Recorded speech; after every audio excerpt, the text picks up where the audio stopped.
ಓಂ ಶ್ರೀ ಸಾಯಿನಾಥಾಯ ನಮಃ. ಬಾಬಾರವರು ಎಲ್ಲರಿಗೂ ಆಯುಷ್ಯ, ಐಶ್ವರ್ಯ, ಆರೋಗ್ಯ, ಸಂಪತ್ತನ್ನು ನೀಡಿ ಕರುಣಿಸಲಿ ಎಂದು ಪ್ರಾರ್ಥಿಸುತ್ತಾ, ಇಂದು ನಾವು ಸಾಯಿ ಸಚ್ಚರಿತೆಯ ಅಧ್ಯಾಯ 35 ಪಾರಾಯಣ ಮಾಡುತ್ತೇವೆ. ಓಂ ಶ್ರೀ ಗುರುಭ್ಯೋ ನಮಃ. ಕೆಲವರು ಪರಮಾತ್ಮನು ಆಕಾರವುಳ್ಳವನೆಂದು ಮತ್ತು ಕೆಲವರು ನಿರಾಕಾರನೆಂದು ಹೇಳಿದ್ದಾರೆ. ಸಂತರು ಸಾಮಾನ್ಯ ಮಾನವರಿಗಿಂತ ಶ್ರೇಷ್ಠರಲ್ಲ ಎಂದು ವಾದಿಸುವ ಮಂದಿಯೂ ಇದ್ದಾರೆ. ಹಾಗಾದರೆ ನಾವು ಸಂತರಿಗೆ ಏಕೆ ನಮಸ್ಕರಿಸಬೇಕು? ಏಕೆ ದಕ್ಷಿಣೆ ನೀಡಬೇಕು? ಶ್ರೀ ಸಾಯಿನಾಥರು ಭಕ್ತರನ್ನು ದಕ್ಷಿಣೆ ಬೇಡಿದಾಗ ಆಕ್ಷೇಪಣೆ ಮಾಡಿದವರೂ ಇದ್ದಾರೆ.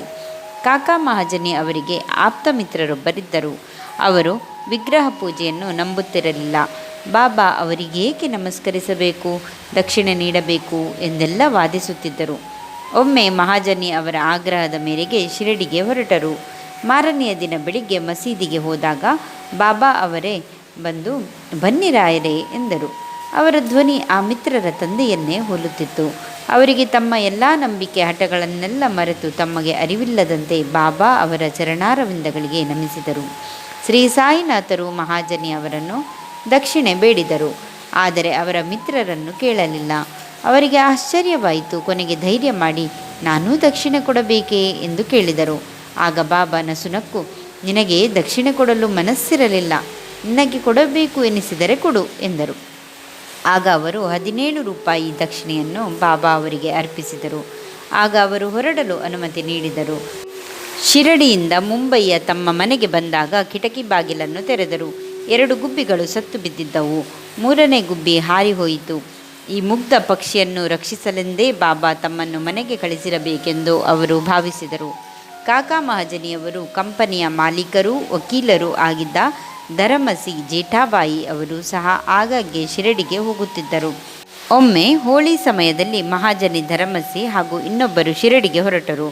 ಅವರು ಬಾಬಾ ಅವರಿಗೆ ಅರ್ಪಿಸಲು 2 ಸೇರು ದ್ರಾಕ್ಷಿ ತಂದಿದ್ದರು.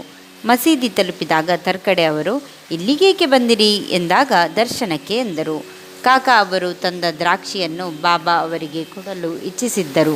ಅವರಿಗೆ ಆ ದ್ರಾಕ್ಷಿಯನ್ನು ತೊಳೆಯದೆ ತಿನ್ನಲು ಇಷ್ಟವಿರಲಿಲ್ಲ. ಆದರೆ ಹಾಗೆ ಮಾಡಲು ಧೈರ್ಯವೂ ಇರಲಿಲ್ಲ. ಸುಮ್ಮನೆ ಹಣ್ಣುಗಳನ್ನು ಕೈಯಲ್ಲಿಟ್ಟುಕೊಂಡು ಕುಳಿತರು. ಬಾಬಾ ತಿನ್ನಲು ಹೇಳಿದಾಗ ತಿನ್ನಲೇಬೇಕಾಯಿತು. ಬಾಬಾ ಸರ್ವಾಂತರ್ಯಾಮಿಗಳಾಗಿದ್ದರೆ ಅವರಿಗೇಕೆ ನನಗೆ ದ್ರಾಕ್ಷಿ ಇಷ್ಟವಿಲ್ಲವೆಂಬುದು ತಿಳಿಯದೆ ಹೀಗೆಂದು ಮನದಲ್ಲಿ ಅಂದುಕೊಳ್ಳುವಾಗಲೇ ಬಾಬಾ ಅವರಿಗೆ ತಿನ್ನಲು ಮತ್ತಷ್ಟು ಹಣ್ಣು ನೀಡಿದರು. ಅವರು ತಿಂದ ಹಣ್ಣುಗಳಲ್ಲಿ ಬೀಜವೇ ಇರಲಿಲ್ಲ. ಬೀಜವಿದ್ದ ದ್ರಾಕ್ಷಿ ಬಾಬಾ ಅವರ ಶಕ್ತಿಯಿಂದ ಬೀಜವಿಲ್ಲದೆ ಹೋಯಿತು. ಶ್ಯಾಮ ಅವರು ಠಕ್ಕರ ಅವರನ್ನು ಇವರು ಕಾಕಾ ಅವರ ಮಾಲೀಕರು ಎಂದು ಪರಿಚಯ ಮಾಡಿಸಿದರು. ಇವನೆಂತಹ ಮಾಲೀಕ್, ಅವನಿಗೆ ಬೇರೆ ಯಜಮಾನನಿದ್ದಾನೆ ಎಂದು ಬಾಬಾ ನುಡಿದಾಗ ಠಕ್ಕರ ಧರಮಸಿ ಅವರು ಭಕ್ತಿಯಿಂದ ಅವರಿಗೆ ನಮಸ್ಕರಿಸಿದರು. ಬಾಬಾ ಅವರು ಕಾಕಾ ಅವರಿಗೆ ಠಕ್ಕರ ಅವರ ಜೊತೆಯಲ್ಲಿಯೇ ವಾಪಸ್ಸಾಗುವಂತೆ ಹೇಳಿದರು. ಕಾಕಾ ಅವರಿಂದ 15 ರೂಪಾಯಿ ದಕ್ಷಿಣೆ ಕೇಳಿದರು. ನಾನು ಯಾರಿಂದಲಾದರೂ 1 ರೂಪಾಯಿ ಪಡೆದರೆ ಅದಕ್ಕೆ 10 ರೂಪಾಯಿ ಅನ್ನು ದುಪ್ಪಟ್ಟು ನೀಡುತ್ತೇನೆ. ಮನಸ್ಸನ್ನು ಒಂದೇ ಕಡೆ ಇಡು, ನಂಬು ಎಂದು ಸಾಯಿನಾಥರು ಆಶೀರ್ವದಿಸಿ ಅವನನ್ನು ಕಳುಹಿಸಿದರು.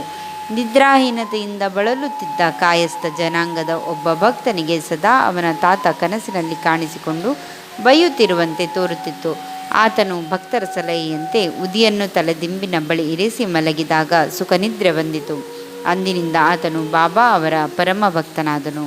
ಬಾಬಾ ಅವರಿಗೆ ಶಿರಡಿಯಲ್ಲಿ ನಡೆದಾಡುತ್ತಿದ್ದ ದಾರಿಯನ್ನು ಅಚ್ಚುಕಟ್ಟಾಗಿ ಗುಡಿಸುತ್ತಿದ್ದ ನೇವಾಸಕರ ಎಂಬ ಭಕ್ತನಿದ್ದನು. ಆತನು ತಾನು ಬೆಳೆದ ಧಾನ್ಯವನ್ನು ಮೊದಲು ಬಾಬಾ ಅವರಿಗೆ ಅರ್ಪಿಸಿ ಅವರು ನೀಡಿದ ಧಾನ್ಯವನ್ನು ಸಂಸಾರ ನಿರ್ವಹಣೆಗೆ ಬಳಸುತ್ತಿದ್ದನು.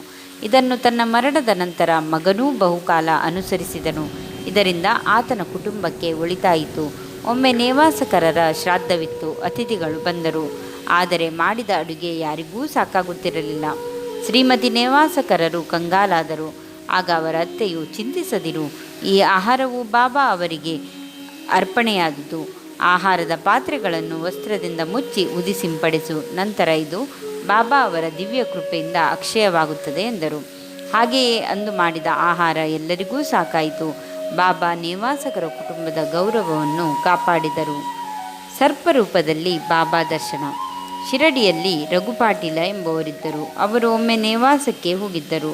ಅಲ್ಲಿ ಬಾಳಾಜಿ ಪಾಟೀಲನ ದನದ ಕೊಟ್ಟಿಗೆಯಲ್ಲಿ ಬುಸುಗುಡುತ್ತಿರುವ ಸರ್ಪವೊಂದು ಕಾದು ಕುಳಿತಿತ್ತು. ಎಲ್ಲರಿಗೂ ಗಾಬರಿಯಾಯಿತು.